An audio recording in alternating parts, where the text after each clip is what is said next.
seguindo aqui na política, a gente vai agora falar, né, de mais um imbróglio aí envolvendo a deputada Tabata Amaral, que não sai do noticiário desde que ela sinalizou que votaria a favor da reforma da Previdência, contrariando a posição do seu partido, o PDT, que tem como principal liderança o ex-candidato à presidência da República, Ciro Gomes.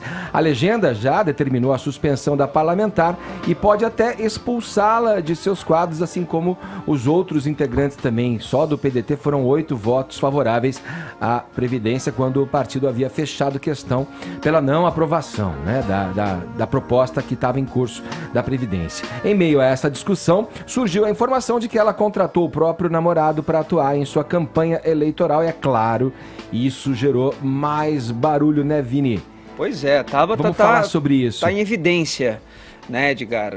Você já relacionou aí alguns temas que a colocam nesse olho do furacão aí da imprensa brasileira e também da política, né? Uma deputada que logo no início teve a questão lá do enfrentamento com o ministro Ricardo Vélez, também com o Abraham Weintraub da Educação, ela que tem essa bandeira muito forte, né, da educação, mas depois nessa questão da reforma da Previdência criou-se essa divergência com o partido dela, o PDT, e agora vem essa matéria revelada pela revista Veja e pela revista Exame, até com ares assim de denúncia, né, dizendo que Tabata Amaral, durante a campanha dela, empregou o namorado, né, o colombiano, o namorado dela, o colombiano Daniel Alejandro, de 24 anos, Edgar, que trabalhou para a Tabata Amaral num setor ali de análise estratégica, de análise de dados, e que ela teria pago a ele um valor de 23 mil reais, que teria sido aí o quarto maior valor que alguém da campanha dela como pessoa física teria recebido. Ele também tem uma formação em Harvard, né? E ela contratou ele para esse serviço. Ele trabalhava em um escritório aqui em Moema das 9 às 18 horas todos os dias. Daqui a pouco o Caio vai falar um pouquinho mais, né, sobre esse trabalho aí, que é um trabalho bastante desgastante, mas levantou-se essa dúvida, né, sobre empregar um parente, que seria uma prática da velha política, exercida por uma deputada que vem com um discurso de renovação, mas ao mesmo tempo não há nada de legal nisso, porque não é um cargo comissionado, né? Então a Tabata não incorreu aqui em nenhum tipo de crime, em nenhum tipo de erro, e é assim que ela tem respondido, né, às publicações, dizendo que toda a prestação de contas da campanha dela está devidamente registrado lá pelo TSE, e assim está mesmo, e é assim que essas publicações tornaram pública essa notícia, né, Edgar? Ô, Caio, vou passar a bola pra você, lembrando e voltando lá pro Império Romano, a frase do Império Romano, lembra Pompeia Sula, a mulher do César, né, que teria a frase em cima da situação em que ele se divorciou da mulher, que a mulher de César não basta ser honesta, tem que parecer honesta.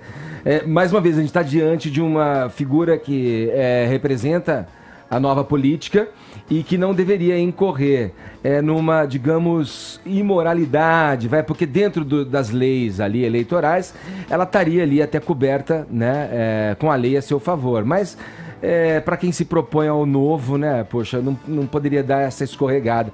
É o meu entendimento, enfim, não sei o que você pensa. Eu vou divergir de você nessa, porque para mim isso é uma tentativa de fazê-la parecer desonesta, né? A polêmica, ela nasce de uma reportagem muito maldosa da Veja, e esse é o cerne do meu comentário. A Veja, mais uma vez, esqueceu de fazer jornalismo para fazer política. Aliás, a Veja já poderia se declarar filial do Intercept e chamar o Glenn como editor-chefe. Seria coerente e ambos estão se merecendo. Olha essa manchete, abre aspas: Tabata pagou 23 mil reais ao namorado com dinheiro do fundo eleitoral. É uma matéria sensacionalista que reporta uma não notícia com áreas de denúncia bombástica, para usar a expressão do Vini. Não faltam indícios de que é uma matéria encomendada para assassinato de reputação, o que seria um comportamento bem típico, né, desse jornalismo militante, desse jornalismo mercenário, que reduziu a míseros 3,7%, né, a confiança popular na imprensa, conforme a pesquisa do MDA-CNT de fevereiro desse ano.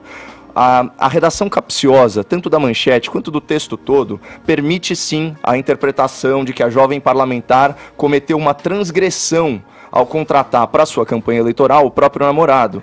Só que a conduta, além de ser lícita, é moral e é coerente. Vamos aos fatos aqui. Primeiro, campanha eleitoral são 45 dias de trabalho, né? E o trabalho dos colaboradores ele pode ser voluntário ou remunerado. Primeiro ponto, trabalho em campanha não configura cargo público, portanto ele não está sujeito às mesmas regras da administração pública e entre elas a jurisprudência sobre nepotismo. E ainda que as regras do nepotismo se aplicassem, né, namorado não é parente nem cônjuge, primeira coisa. O namorado da então candidata, ele é formado em Harvard, que pelo amor de Deus é uma das melhores universidades do mundo. Então assim, do ponto de vista formal, ele é qualificado. E a remuneração do cara foi de R$23 mil. Se nós considerarmos que são 45 dias de campanha e que o contrato contemplou todo esse período, a gente está falando de R$511 de diária, certo? Ou R$63 por hora, considerando um turno leve de 8 horas por dia. E eu digo um turno leve porque em campanha a carga horária é muito mais pesada, 12, 15 horas. Não tem nada demais aqui. E aí chegamos no tema mais polêmico de todos, que é a fonte de financiamento. Diz a matéria da Veja, de forma muito, muito negligente, olha isso, abre aspas. No entanto, nada mais de velho na política do que a contratação de parentes ou amigos. Tabata não fugiu dessa armadilha. Durante a sua campanha, com dinheiro do fundo partidário, pagou R$23 mil ao namorado. Novamente, a gente precisa se endereçar aos fatos. Apenas 7% da campanha milionária da Tabata foi financiada pelo fundo partidário eleitoral. Só 7%. Então, dá a entender que o pagamento do namorado colaborador, vamos chamar assim, foi feito com dinheiro público, é uma imprecisão que beira a má-fé. Né? E aqui é importante fazer essa observação, o ouvinte da Jovem Pan sabe que eu sou contra o financiamento público de campanhas e de partidos, mas a lei atual assim o permite. E para efeito de comparação, né, no outro lado político, né, o outro espectro da direita, só o PSL nesse ano, que sequer vai ter eleição, vai receber mais de R$100 milhões do fundo partidário. Isso se não for turbinado ainda esse fundo partidário, hein? Pro ano que vem pelo fundo eleitoral. Para vereadores e prefeitos, né? No caso da Tabata, ela recebeu R$100 mil do fundo partidário e mais de R$1 milhão de doações privadas. Exatamente, R$1.200.000. E assim, justiça seja feita, o único partido que não usa dinheiro público nesse país é o Partido Novo. Agora, esclarecemos os fatos, aí entram as especulações. A quem interessa nesse momento específico destruir a reputação da jovem deputada Tabata Amaral, certo? Aos caciques do Partido Trabalhista, o PDT, que não conseguem mais controlá-la e não conseguem neutralizar o seu bom senso. Vamos lembrar que a Tabata, né, ela votou conforme a matemática e aprovou a nova Previdência. Isso é mais uma, né, de infindáveis provas de que a esquerda e as suas lideranças autoritárias não toleram divergência, nem praticam a autocrítica. Porque quando Ciro Gomes vem a público e fala do PT, do que ele os acusa? De hegemonistas. Mas ele mesmo, ele se mostra incapaz de aceitar uma opinião independente e diversa da sua no seu próprio partido. E para fechar, viu, Edgar, o que mais me assusta nessa história é justamente especular sobre as motivações da Veja para publicar essa matéria denegrindo a jovem deputada. Porque o ponto é o seguinte, se a Veja não está a serviço da verdade, ela está a serviço de quem? Ô Caio, qual a avaliação que você faz? Porque assim, a Tabata tem respondido às publicações por meio da assessoria dela, por nota oficial, dizendo que as prestações de contas estão todas lá no TSE, mas não tem ela respondido pessoalmente, não tem dado mais detalhes, não tem sido tão transparente igual ela tem feito em outras situações como essa, por exemplo, da reforma da Previdência, agora que ela deixou muito claro por que ela votou a favor da reforma. Como que você avalia essa postura dela em não querer responder a esse tipo de matéria? Eu acredito que seja uma estratégia para gerenciamento de crise. Ela tá aguardando que a história arrefeça naturalmente, afinal de contas é uma coisa pequena. O ponto aqui é que essa matéria ela é muito capciosa e muito maldosa, porque ela mistura também o privado com o público. Você tem uma questão pessoal, aqui que é gravíssima. E é difícil você fazer relativizações. Você explicar, por exemplo, ela, né, pessoalmente, explicar, por exemplo, que R$23 mil para um graduado em Harvard por 45 dias de trabalho não é uma quantia astronômica, não é uma coisa fácil. Então, para ela fazer exatamente a mesma justificativa que eu fiz agora, né, não pegaria bem.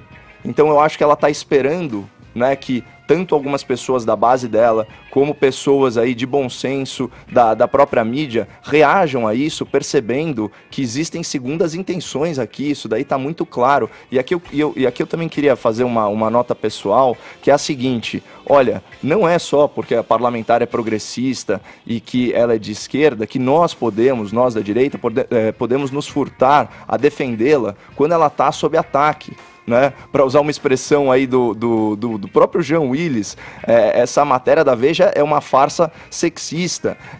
Claramente as oligarquias políticas reagindo, né, a um novo agente público, a um novo agente político que não está na rédea deles.